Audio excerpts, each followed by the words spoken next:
Welcome to our channel. Today we how to subscribe with Dribbble for posting UI components and design iterations. Easy tutorial step by step clearly.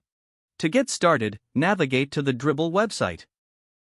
If you don't have an account yet, click on the sign up button at the top right corner. Fill in the required fields with your information, such as your email address and password. Once you've entered your details, click Create Account. If you already have an account, simply click on Login and enter your credentials. After logging in, you will be directed to your Dribbble homepage. Next, locate the profile icon at the top right corner of the screen. Click on it to access your profile settings. Look for the subscription section on the settings page. Choose the plan that best fits your needs. After selecting the plan, enter your payment information as prompted. Review the details to ensure everything is correct. To do this, return to your home page and click on the Upload button. Select the design files you want to share from your computer. Add a title and description to your post for better visibility.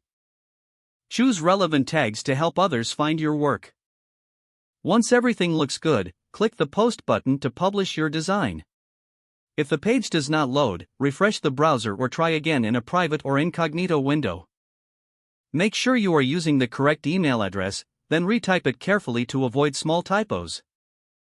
If your password is not accepted, use the reset option and create a new strong password you can remember. Check your spam folder for verification or security emails, then complete any requested confirmation steps.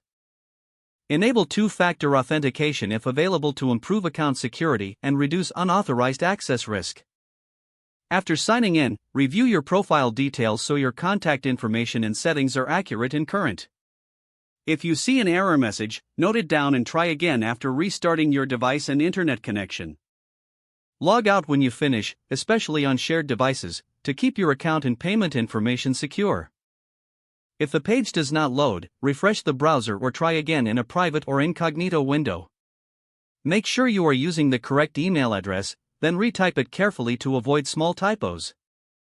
If your password is not accepted, use the reset option and create a new strong password you can remember. Check your spam folder for verification or security emails, then complete any requested confirmation steps. Don't forget to like this video and subscribe to our channel for more step-by-step tech guides.